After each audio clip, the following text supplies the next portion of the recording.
Number 5, dog saves baby deer. ये बात तो हम सभी जानते ही हैं कि कुत्ते समझदार और वफादार जानवर हैं और सही समय आने पर वे खुद की समझदारी का परिचय भी दे देते हैं। यहाँ हिरण का एक बच्चा तेज बहती हुई एक नदी में गिर गया है।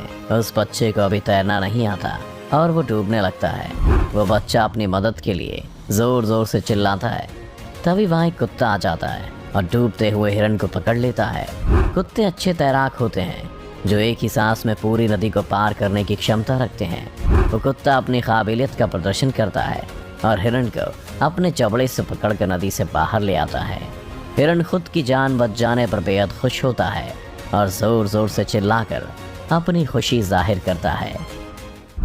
Number 4, bear saves crow. एक कौआ जंगली भालू के पिंजरे में मौजूद पानी के कुंड में फंस गया है। कौआ उस कुंड से निकलने के लिए अपने पंखों को फड़फड़ा रहा है, लेकिन उसकी ये कोशिश सफल नहीं हो पा रही है। पानी के पास में बैठा एक भालू भी उस कौए की तरफ बढ़ता है, लेकिन उसे देखकर कौआ आगे की ओर भाग जाता है।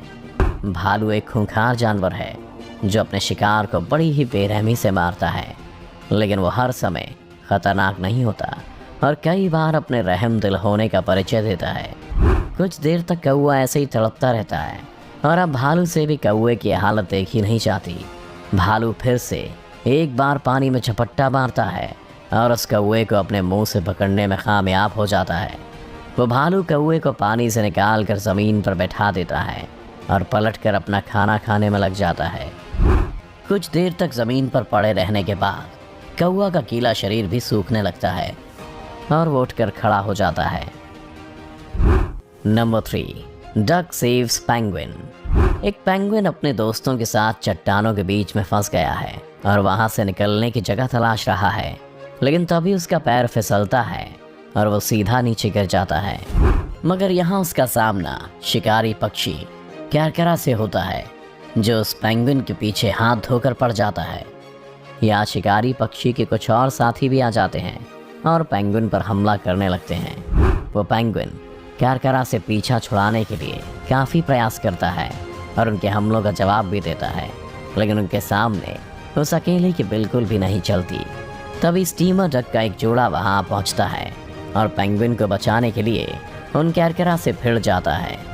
स्टीमर डक दिखने में एक छोटा सा पक्षी है, लेकिन गुस्से के मामले में ये सबसे आगे है और किसी भी खतरे से भिड़ जाता है। डक को गुस्से में देखकर वो कैरकरा भी डरकर वहाँ से भाग जाना ही सही समझते हैं। तभी पेंगुइन भी उनके खतरे से आज़ाद होकर अपने बाकी के साथियों के पास पहुँच जाता है और सभी मस्ती करने लग जाते हैं। नंबर 2, पिग सेव्स गोट। एक बकरी का बच्चा पानी में डूब रहा है और खुद की जान बचाने के लिए जोर जोर से चिल्ला भी रहा है। बकरी के बच्चे को तैरना नहीं आता है, इसलिए वो कोशिश करने के बाद भी पानी से बाहर निकलने में सफल नहीं हो पा रहा है। जब वो बाहर निकलने के लिए हाथ पैर मारता है तो खुद को और डूबता हुआ पाता है। तभी यहाँ एक सूअर पहुँच जाता है और तैरकर उस बकरी के बच्चे तक पहुँच जाता है। वैसे तो सूअर अपने आसपास फटकने वाले जानवरों के लिए एक खूंखार जानवर साबित होता है, लेकिन कई बार वो अपने अच्छे स्वभाव का भी परिचय दे देता है। सूअर एक अच्छा तैराक है और उस बकरी के बच्चे के पास पहुँचकर उसकी पानी से बाहर निकलने में मदद करता है। वो बच्चे को पीछे से धकेलता है और उसकी मदद से वह बच्चा पानी से निकलने में कामयाब हो जाता है। सूअर की एक छोटी सी कोशिश बकरी के बच्चे की जान बचा देती है। Number 1, hippo saves wildebeest. नदी के किनारे पर विल्डबीस्ट का एक बड़ा झुंड अपनी प्यास बुझाने के लिए पहुंचा है। उन्हें नदी में मौजूद हिप्पो दिखाई दे रहे हैं, लेकिन वे पानी में छुपे खूंखार मगरमच्छों से अनजान हैं। जैसे ही विल्डबीस्ट पानी पीने के लिए अपना सिर झुकाते हैं, वैसे ही पानी में से एक मगरमच्छ निकलता है और एक विल्डबीस्ट को अपना शिकार बना लेता है। मगरमच्छ का वार बेहद खतरनाक होता है, तो उसके चबड़े में इतनी ताकत होती है कि किसी भी जानवर को एक ही बार में चबा सकता है। तभी वहाँ मगरमच्छ का एक और दोस्त आ जाता है और दोनों मिलकर अपने शिकार को मुंह से पकड़कर नदी में ले जाते हैं। लेकिन यहाँ हिप्पो का भी एक बड़ा झुंड मौजूद है जो इस लड़ाई को देख रहा है। हिप्पो का ये ग्रुप विल्डबीस्ट को मगरमच्छ की गिरफ्त से बचाने के लिए आगे बढ़ता है, लेकिन मगरमच्छ भी आसानी से अपने शिकार को छोड़ने वालों में से नहीं है। विल्डबीस्ट उससे खुद को छुड़ाने की काफ़ी कोशिश करता है, लेकिन कामयाब नहीं होता। तभी हिप्पो भी उस मगरमच्छ पर हमला कर देते हैं और कुछ ही देर में विल्डेबीस्ट को उसके चंगुल से निकालने में कामयाब हो जाते हैं। विल्डेबीस्ट जल्दी ही पानी से बाहर निकल जाता है